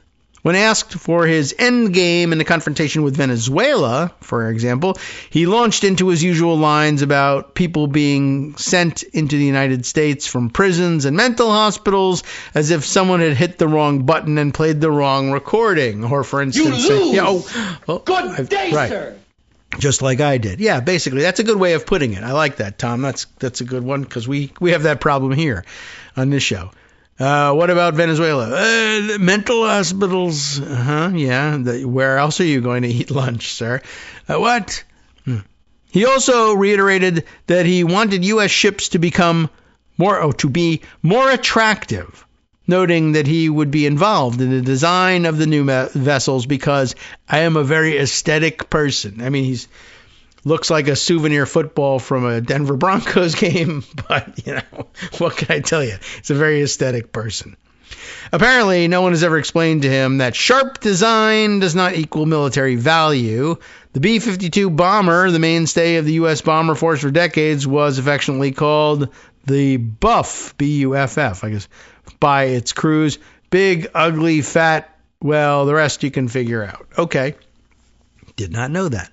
Trump and Navy Secretary John Phelan, who, again, I had no idea who the Navy Secretary is. I'm surprised it's not, someone from Fox News. Maybe it is. I don't know, actually. Trump and Navy Secretary John Phelan did make some news today. Secretary of State Marco Rubio and Defense Secretary Pete Hegseth were also on hand, but they limited themselves to some standard issue sycophancy. What was the Secretary of State doing there? Anyway, first, we learned that the President of the United States clearly has no idea what battleships are. Second, the United States is going to invest in a new class of naval vessel. Third, America is going to reverse more than 30 years of wise policy by putting nuclear weapons back on U.S. Navy surface vessels. I did see that mentioned yesterday. And someone was pointing out, I mean, obviously for Trump, that's going to make them very strongly strong. These are going to be nuclear. He can say nuclear correctly, not like George W. Bush. They're going to have nuclear weapons. They're going to have, well, he would never say they're going to have nuclear weapons. He would say they're going to have the nuclear on it, which, Now, by the way, I'm not positive that there is going to be that. It may very well be that they said these are going to be nuclear-powered ships, that is to say, with a nuclear plant powering it, as is the case with some of the aircraft carriers. And he just missed, they're going to be nuclear-powered. Means they're going to have the power of the nuclear on it. They're going to have missiles. But it may also be the case that he's going to order them to have nuclear missiles on board because that makes them very strongly strong. Everybody's going to be afraid of them because they have the nuclear on them. And everybody knows the nuclear can be very dangerous, could wipe out everything. Maybe, but people were pointing out, and as Nichols is hinting at here, you don't put nuclear weapons on giant, very obvious slow-moving, floating objects in the middle of the ocean because they can be blown up by opponents. Do you put them on submarines? Yeah, you do, but that's what they're hidden from view. They mostly stay under the surface. It's a much different game than flying planes around and saying, hey, there's a floating platform full of nuclear weapons. We should hit that. Right. That's just, I guess, why they don't do it. Anyway, Trump announced that the new Trump-class ships will be, quote, battleships, but they seem to be supersized versions of the existing workhorse of the Navy, the Arleigh Burke-class destroyers. That would be, I guess, one of the, if you're playing Battleship, one of the 3-peg ships. Not a 4-pegger, and not a 5-peg aircraft carrier either. But you know what I mean. Anyway, apparently these things, the first ship, oh yes, I left off saying they're going to be supersized versions of the existing workhorse of the Navy, the Arleigh Burke-class destroyers. The first ship, called the Defiant, they've already decided that it's going to be the name of this ship. But by the way, as it turns out, somebody looked into it. There already is a USS Defiant. It's a tugboat somewhere. And I don't know. I'm sure they can arrange to steal the name and call the other one something else, or sink it for that matter, if that has to happen in order to use the name Defiant. The first ship, called the Defiant, will be about 3 times the size of a Burke. The Navy has also announced the development of a new class of frigates. They got all kinds of boats out there. Destroyers and frigates, as the Navy knows, and I don't, and as the Commander-in-Chief should know, are not battleships. Battleships are huge and powerful, which might be why he wants them to be battleships, and are meant to dish out and withstand serious punishment. Destroyers and frigates, I mean, it sounds like a destroyer is meant to, deal out major punishment, wouldn't you think? Destroyers and frigates are less rugged and perform missions that require more speed and agility than battleships can muster, but none of that matters. The goal, apparently, was to give a childlike president a new toy named after himself in exchange for gobs of money that the Navy will figure out how to spend later. That sounds more realistic. Indeed, defense investors cheered the announcement, but the spending will likely come much later because the United States does not have the capacity to build vessels it hasn't even designed yet. And so, yeah, I guess that was the question. Is it something the Navy had in the works that they were going to call something else? And Trump said, no, we're going to go to Trump. And I designed it myself and he didn't. Or is it fantasy? And now the Navy is going to have to jump around through hoops to make it look like they're working on actually fulfilling this vision, which, why would you? Trump told a reporter yesterday, that he expects the first ship to arrive in 2.5 years, which is possible if the Navy slaps some gold paint on a Burke class, adds some missiles, and then stencils USS Trump on the side. But the last time the Navy really tried to create a new kind of ship, the Zumwalt class destroyer, the process took years and ended in failure. I'd kind of like to read a little bit about some of that. Being in the Washington, D.C. area, you frequently hear, I think I've mentioned this before, radio ads on the local news stations that air nowhere else in the world and would make no sense, even in any other city in America. But they're usually aimed at an audience of about 6 people, procurement officers for various branches of the armed forces, and the defense contractors who are looking to, hook them into a new multi-billion-dollar program, and maybe a couple of lobbyists, etc., and members of the armed forces committees in the House and Senate who say, I heard about that on the radio this morning. And I just, the usual example for me is the littoral warships proposed and I think built eventually by Lockheed Martin. Maybe, I don't know if I remember the whole thing correctly or not, but anyway, or they had some major contract to outfit, maybe just even electronics on the things, but a whole new, not a whole new class of warships, but you get the idea. I don't know enough about the Navy to know what I'm talking about. I'll ask Darwin about this if he knows anything about the littoral warships, but it just seemed like an odd thing to have an ad for on the radio. Like, who's going to buy one? Well, there's really only one customer that they have in mind. And couldn't this radio ad be an email? Yes.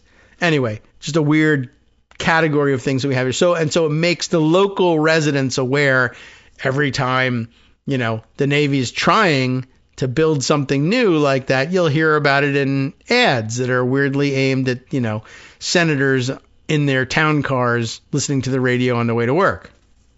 But I haven't heard any ads about that one. I haven't been in the car as much lately, but I haven't heard anybody say anything about building a new class of battleships.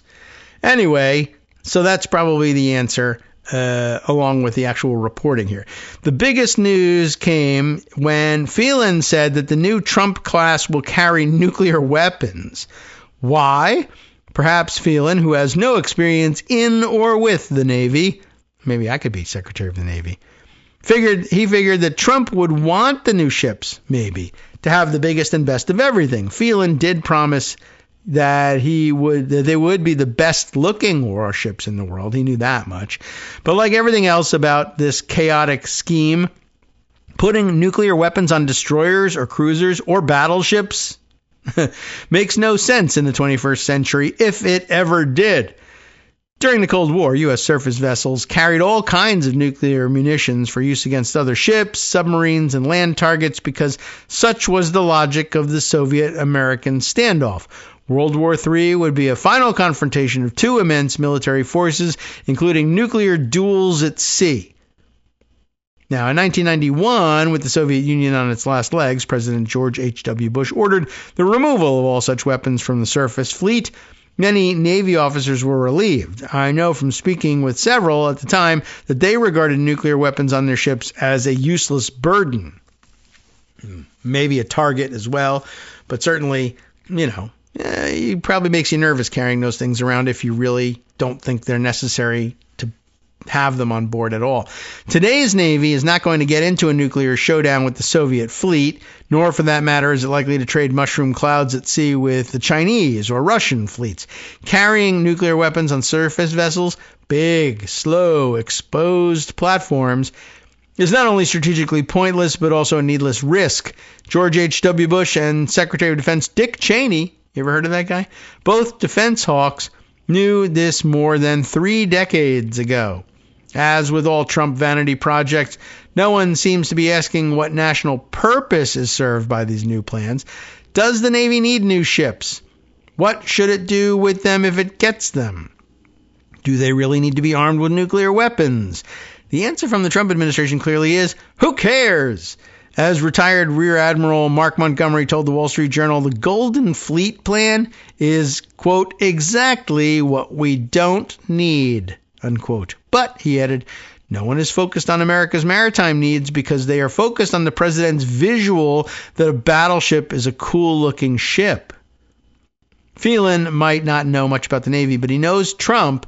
He promised that the new Trump-class ships will inspire awe and reverence in any port they visit. But although, really, it's like, well, why don't we just build Cybertruck battleships and send them and inspire awe everywhere they go? But strategy is more than just giving lethal playthings to a president who has a simplistic understanding of ships. It is the art of making choices, an attempt to match means with ends. In a rational world, this would be the thinking driving the acquisition of weapons.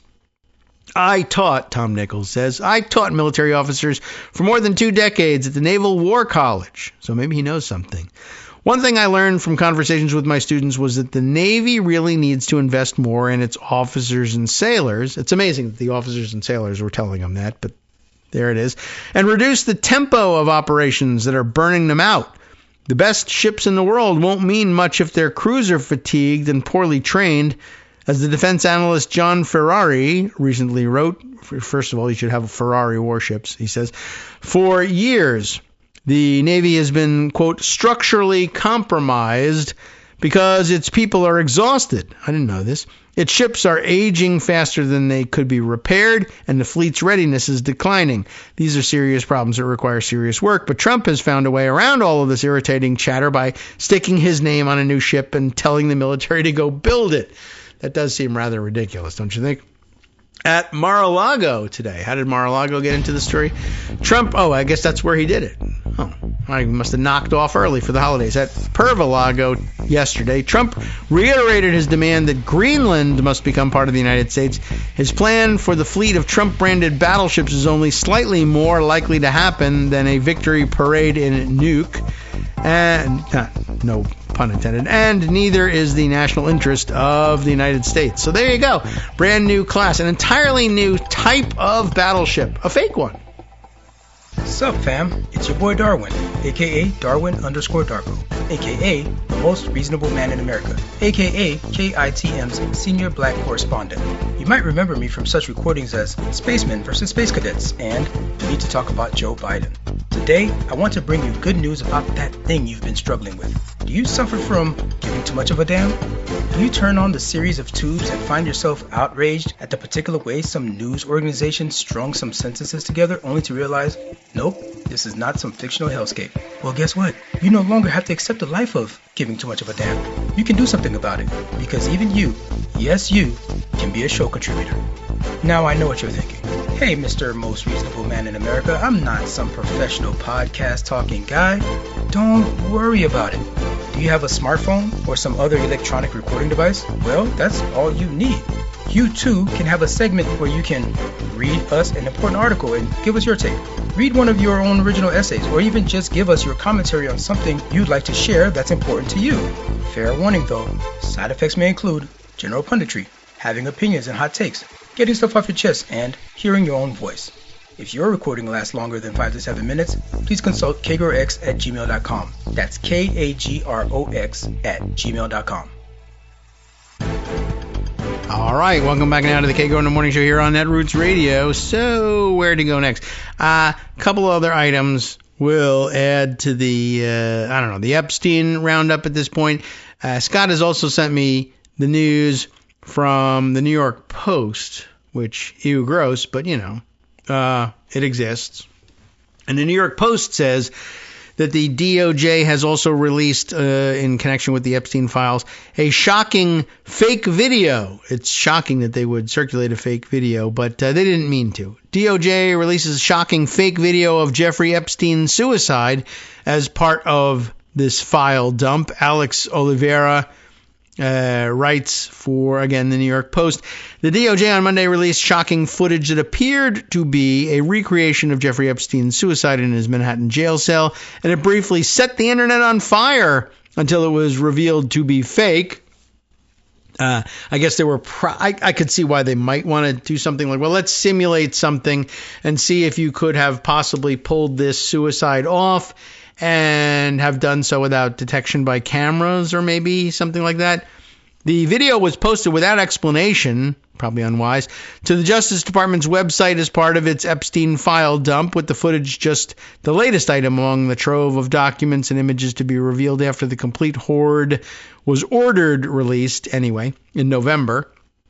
The grainy 12-second computer-generated clip showed a white-haired man in an orange jumpsuit struggling and jerking his head about while kneeling at the base of a jail cell bunk bed. In other words, essentially, how could you have pulled off the physics of this suicide, huh? All right. The timestamp on the video was 4:29 a.m., August 10th, 2019, 2 hours before the pedophile's body was found in his cell that day at the Metropolitan Correctional Facility. I don't think they really had to timestamp this whole thing, but they did decide to do that for some reason. The scene in the video seemed to match Epstein's cell, where officials determined he hanged himself while awaiting trial for a litany of sex trafficking charges. But a closer examination of the clip showed things were not quite right, with a pile of orange prison clothes strewn about the floor looking like puddles without any texture, and the door to the jail cell not matching the one in Epstein's locked compartment. It soon was revealed in another dumped document that the clip was in fact a fake video that circulated on 4chan and was flagged by investigators by a Florida conspiracy theorist, which actually makes the story considerably worse. It wasn't some official attempt to reconstruct things to convince themselves that the suicide could in fact have happened, but rather just a 4chan fake that, unofficial. And how did it get in the files? I don't know. They just filed everything, I guess. A Trump administration official later confirmed to the Post that the video was bogus and had been on YouTube for years. It was eventually taken down from the DOJ's site Monday.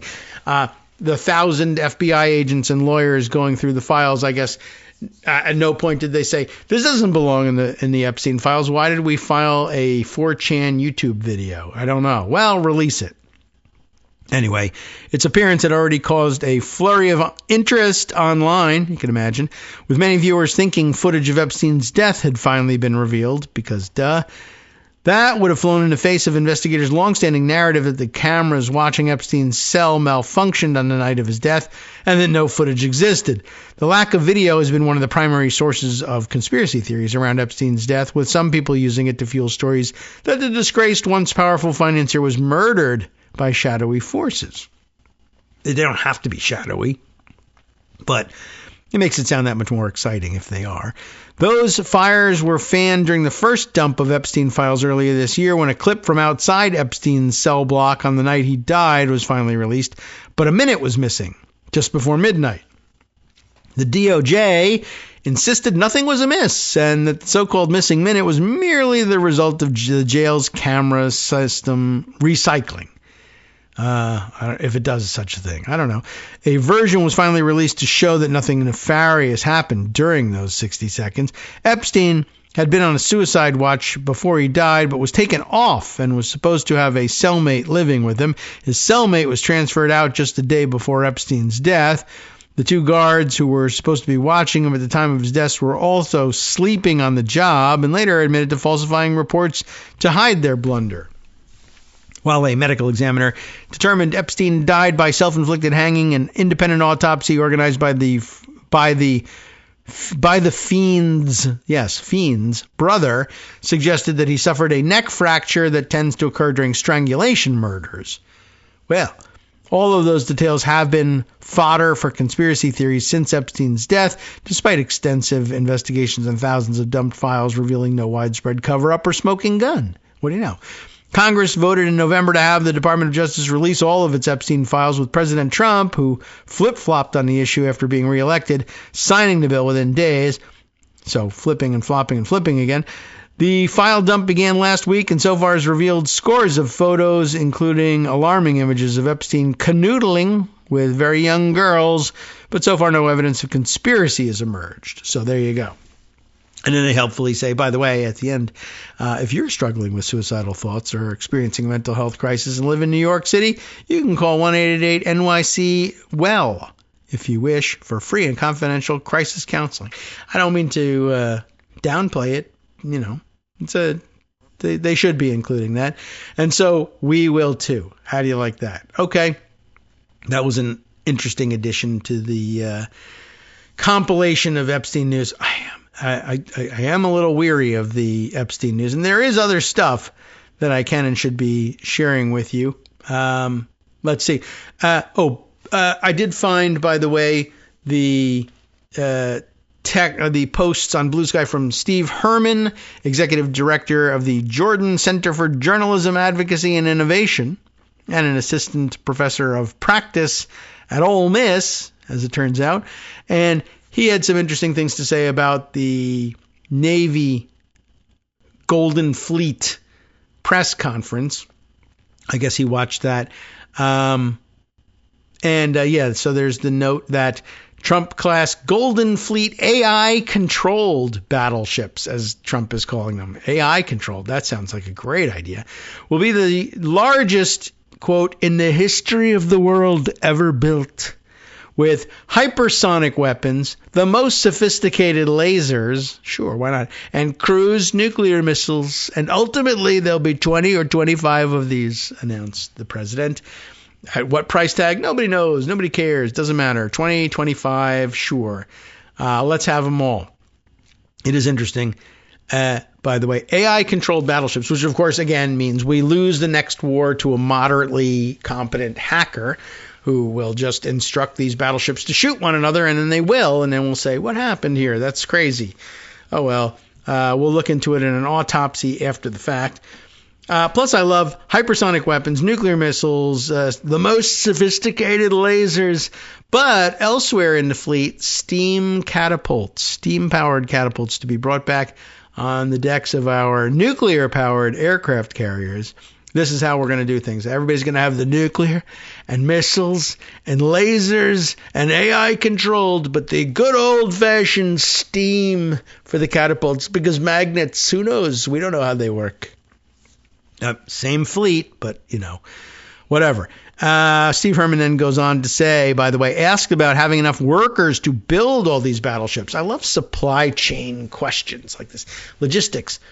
Great. In addition to paperwork, Trump does nothing with respect to logistics, doesn't look into this sort of thing. So, well, how are we going to pay? Republicans know to ask this. How are we going to pay for it? They don't ask, that question with respect to military projects usually.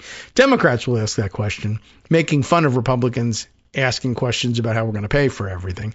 And they just ignore the question and go ahead and sign the bill anyway. But a related question, if that doesn't stop you, right, how are we going to pay for it? Well, how would we pay for anything? It doesn't matter. Money is fake, so we're going to pay for it. Okay, fine. We get past that hurdle. There is a real world problem. Like paying for it, you might be able to invent. But building it, you still have to do that, right? I mean, I think you can't. I guess in this day and age, you probably could fake it. You could AI fake. Look, here it is. We made it. Here's a picture of it, after all. It's got a giant flag on it and a huge profile of Trump raising his fist, and it's firing guns into the ocean. I'll show you the rendition. Steve Herman has it in his post thread here. But in addition, right, to how you're going to pay for it, how long does it take to build it, et cetera, et cetera. Like one of the great questions here is, most people just assume, all right, if you have the money, you can pay, I don't know, shipyards to build the things. How long does it take? Where are the plans for building it? Right now, there's a cartoon boat that he says is what he wants it to look like. Well, what does it look like inside? Does it have an engine? What sort of engine what does it look like? Are there places for people to sleep on this boat? And how do they look? There's a whole huge design that goes into this.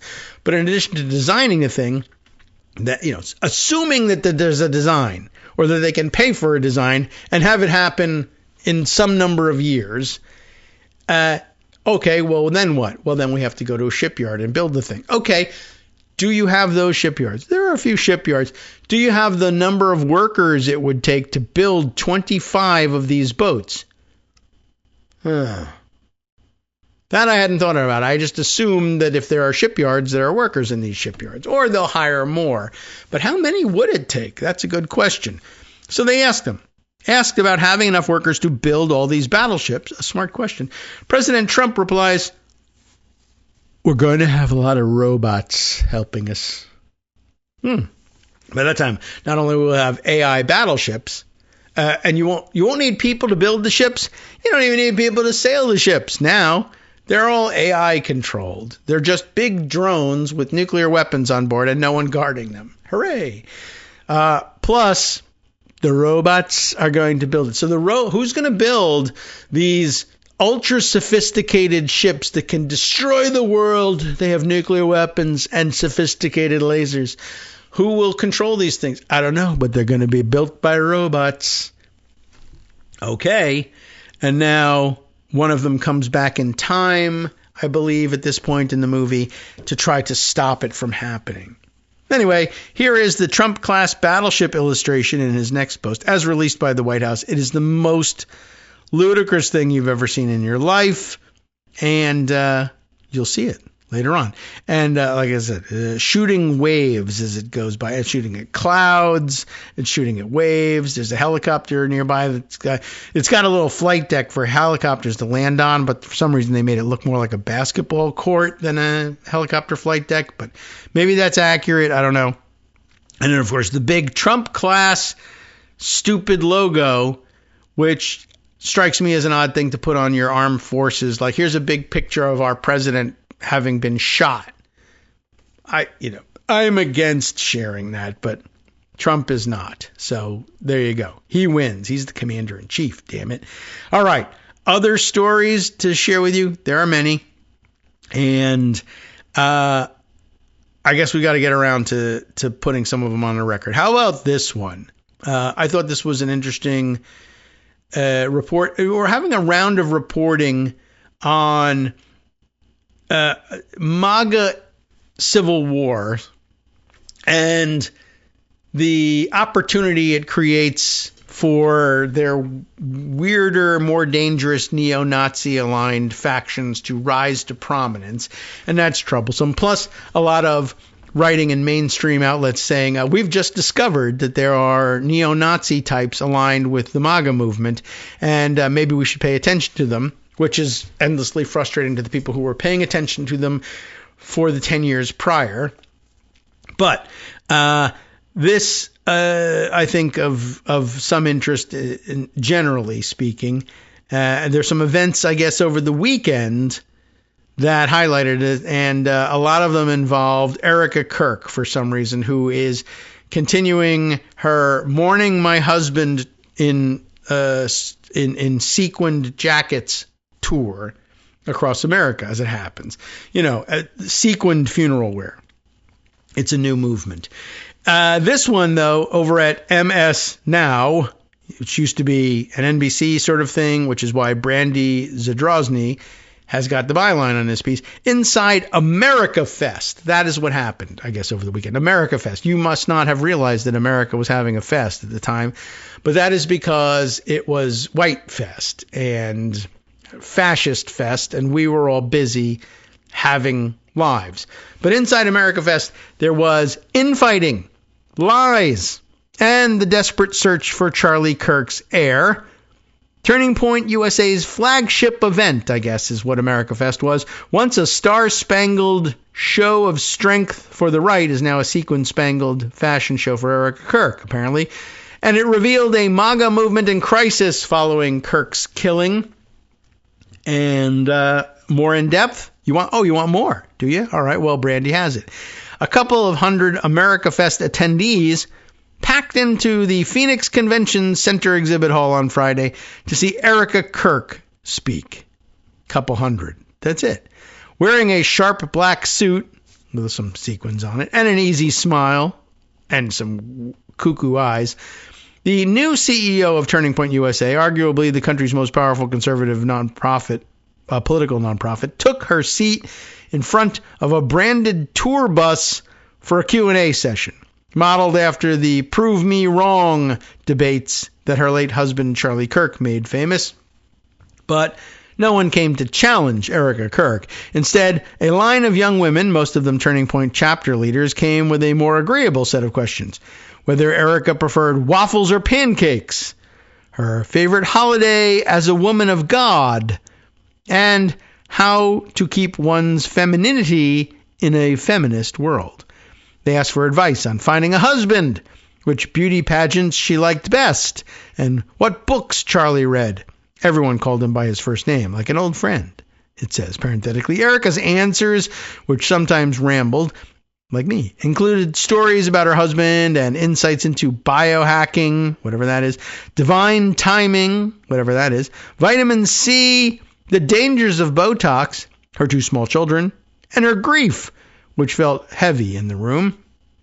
When he was killed in September, Charlie left behind a political organization flush with money and influence, but without a singular talent or operator to wield either. And by the way, I think this is a great, interesting preview of the world to come after Trump, right? I keep saying, or whenever we bring up things like impeachment, that's just going to leave us with J.D. Vance. I know, terrible, dangerous, worrisome, but I would say that it's a daunting challenge, at least in my view, for the charisma-less J.D. Vance to lead someone else's cult of personality, and that's what's happening here. I mean, TPUSA was Charlie Kirk's cult of personality, and even a blonde lady who is his wife can't run the place properly.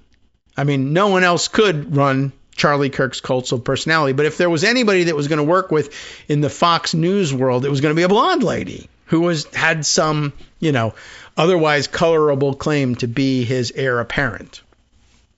But it's not working. So there we are. When his death came at a pivotal moment for Republicans, currently bracing for midterm losses and losing favorability among young, energized voters, the same demographic that makes up TPUSA's sprawling national network, and that helped usher in President Donald Trump's second term. And despite Erica's full-throated endorsement of Vice President J.D. Vance for his own presidential run in 2028, Trump's heir is far from apparent. Erica made clear that she believed she was equipped to lead. I mean, these people always believe they're equipped to lead. That's what brings them there. This isn't a job, she said. This organization is a piece of my husband that lives on. The couple had worked to grow TPUSA in lockstep, she said, and she was picking up a mantle that she understood well. But not everyone at America Fest was convinced. Those two children need a present mother, said Michael Wilson, a 24-year-old radio host and self-described Christian nationalist from Houston. That's what they were taught to believe, so it's not surprising that one of them would pick up that line, even if it is self-interested, and he probably envisions himself as the new TPUSA leader. Charlie was very special in the sense that he could both run a business and be a really gifted orator and debater. Those things don't usually go together. So he was unique in his ability. He had two brains, one that would make him a great Christian family man, and the other that would make him a great Christian person who spends all of his time away from his family, but does great Christian things somehow. I mean, Erica can't do that because she's a dumb girl, you see? I mean, not that she's particularly dumb, but, girls are dumb, and they don't know how to do anything but worship God a little bit with guidance from their husbands, and presumably make YouTube channels about how they cook and clean. I guess that's their view of things. So, it's not going to work. Just like it's not going to work out eventually for Ben Shapiro that even though he's towing the line and kissing Trump's ring, they're still going to kick him out because ultimately he's Jewish and they're going to hate that. That was another big theme that emerged from the weekend, by the way. Erica, though, Wilson believed belonged at home with her kids because that's what Charlie told him. And it was true. Except for Erica, I think, is what Charlie would have said at the time while he was alive. But now he's dead, you can make him say something different. 3/4 of the way through Erica's event, the crowd had thinned. The room was hot, and some older attendees had grown weary from standing. Some headed for the food court, others to the main convention floor. Some went to take selfies and pay their respects at one of the exhibit hall's main attractions, a tent identical to the one Charlie was sitting under in Utah when he was shot. So now you can go and take a selfie of myself, with something that looks like the scene of the crime. Normal. America Fest, once a star-spangled show of strength for the conservative movement, was marked this year by visible fractures on the right over leadership, conspiracy theories surrounding Charlie's death, Israel, and personal grudges. And by the way, you should probably just combine those two. Conspiracy theories surrounding Charlie's death / Israel, because in many cases the conspiracy theory is Israel killed him. Okay. The unity Charlie once commanded had splintered, and the question hanging over the conference wasn't just who would take his place, but whether the MAGA movement he helped build would survive without him. Getting to an answer requires an understanding of just what Charlie Kirk meant to the movement. His magazine profiles penned before his death, in those magazine profiles, Charlie was a kingmaker and the youth whisperer and the Pied Piper of the American right. And by the way, I guess eventually you would just say, oh yeah, that's the sort of person who, if a Republican, would be considered a prime suspect at some point later on as a child molester and trafficker as well. But so far, no indication that that's the case. But it's just a matter of time, probably. He first appeared on the punditry circuit as a quick-talking Illinois high schooler, proselytizing on Fox News about free markets and all the ways that big government sucked. His popularity and that of TPUSA surged in the past decade as he leaned into conservative culture war grievances and aligned his organization's politics more closely with Trump's. Through TPUSA, he built a movement that upended the old Republican establishment and lit a fire under Trump's base that helped secure his reelection in 2024, or so he'd like you to believe anyway. Charlie was a GOP operative and fixer. He worked for and befriended Donald Trump Jr., engineered Robert F. Kennedy Jr.'s reign over federal health care, facilitated Vance's political rise, and recruited a new generation of young men to the MAGA movement. His message was familiar. America is under threat from Democrats, the government, immigrants, feminists, Satanists, Muslims, judges, the media, teachers, librarians, college professors, school boards, public health officials, LGBTQ people, especially trans people, diversity initiatives, big box stores, and leftists who wanted to steal your jobs, your guns, your children, your future. I had all the bases covered, to say the least. Look, some of this spaghetti is bound to stick somewhere, and I'll become the leader of a huge movement. Charlie's pitch resonated with conservative donors, who hate all of those things. During the peak of the pandemic, wealthy supporters dumped cash into Charlie's tax-exempt organizations, Turning Point USA and Turning Point Action. Under Charlie's leadership, TPUSA amassed a war chest of almost $400 million and raised more than $80 million each of the past 3 years. Critics cast Charlie as the voice of a generation, and why would a critic say that? The voice of a generation and the face of Christian nationalism. He was Rush Limbaugh's replacement on the radio, and on social media, he was a master at rage-baiting his opponents. He turned the debate me bro gimmick of the early 2000s into a media strategy, one that, according to his widow, has earned the organization's 5 billion views across multiple platforms. Okay. Not possessive organizations. The organization has earned those 5 billion views. It took the better part of a decade for Charlie Kirk to build the influence that he was ultimately able to gain. This is probably the most important point of the whole thing, by the way. I mean, this is good news and bad news that it happened. Good reporting that, it's being covered. But this is a very important point. It does take a long time to build these things. And of course, Charlie Kirk was the voice of the 20-somethings as a 30-something. But yeah, in a relatively rapid rise, but there really is a long history there. It was a long slog for him. It took the better part of a decade for Charlie Kirk to build the influence that he was ultimately able to gain, some of which involved things that are not replicable. A.J. Bauer, an assistant professor of journalism at the University of Alabama, who studies media and the political right, told MS Now last week, MS Now, before, Bauer continued, whoever replaces Kirk will be navigating a Republican Party and a conservative movement that is in a different place without the gravitational pull of Trump's personality that has mitigated conservative infighting. Charlie's death triggered a GOP scramble to cement his legacy and in many cases capitalize on it. He was awarded the Presidential Medal of Freedom, ridiculously enough, given a National Day of Remembrance, and cited in a federal crackdown on what Trump calls left-wing terrorism, an effort critics characterize as a crackdown on political dissent, which is what it is. Streets were named after him, statues were erected, and several conservative states aided Turning Point's ongoing efforts to open chapters at public high schools.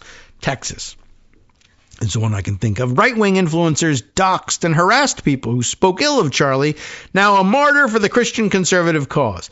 Turning Point didn't suspend Charlie's campus tours after his death. Instead, a roster of big-name guest speakers, including right-wing media stars, members of Congress, and the Vice President of the United States, volunteered to fill the remaining dates. Charlie's podcast and radio show are still on the air,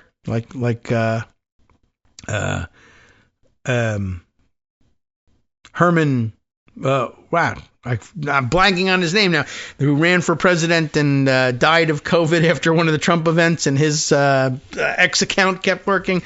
All right. Well, I don't know why I'm blanking on those. It's not Herman Melville. That's the guy. No, stop saying that. It wasn't him. All right. Well, at any rate, that's not what I'm talking about. I should be reading the rest of this before we end it for the day. Turning Point, right, didn't suspend it. They kept the tour going. The podcast and radio show still on the air, now hosted by Turning Point producer Andrew Colvett and his co-host Blake Neff, a former writer for Tucker Carlson who was forced out in 2020 after CNN unearthed a series of unsavory online posts that Fox News called horrific, racist, misogynistic, homophobic. All of that admitted by Fox News. Fired from the Tucker Carlson operation when it was still at Fox News, but now happily at home in Turning Point USA. A TPO USA spokesperson declined an MS Now request to speak with Erica, explaining that the new CEO was taking a very limited number of interviews. i.e. zero, I guess. Those of, though, not zero. Included appearances across Fox News with Jesse Waters, Sean Hannity, Brian Kilmeade on The Five, Fox and Friends, as well as the CBS Town Hall with Barry Weiss. So 10,000 Fox shows plus Barry Weiss, in case you were wondering where Barry Weiss's head is. The comment section under those appearances have been unkind to Erica. Online mobs have criticized her for smiling too much. Wow, I thought that was the big complaint. You're supposed to smile. Anyway, crying too little and coming off as a vapid widow or a grifting televangelist. All right, well, I can't help that. Meanwhile, a contingent of MAGA figureheads has moved on from grieving publicly over Charlie's death, giving way to a web of conspiracy theories. And, you know, that calls for dramatic music right over our exit music. Now, far right and far out influencers have offered alternative explanations to the official account from local and federal law enforcement that 22-year-old Tyler Robinson pulled the trigger. On YouTube, X, and Instagram, they post baseless claims that Kirk's death was staged or orchestrated by insiders at Turning Point, among other theories, including those espoused by Candace Owens, who makes her entrance into the story at this point, which is where we'll have to break things off for the day. But yes, she is among the most prominent circulating ideas that, I don't know, maybe Israel did it. Yeah, sure. From networksradio.com. No doubt. You have been listening to Kagro in the Morning with David Waldman. Well, that's among the dumber things I've had to say today, but most of them were said by the president rather than Candace Owens. We'll return tomorrow, Wednesday, Christmas Eve morning, I guess, with Greg Dworkin in tow, rounding things up and setting us off into the holiday weekend, I guess. Justice Putnam, though, is next.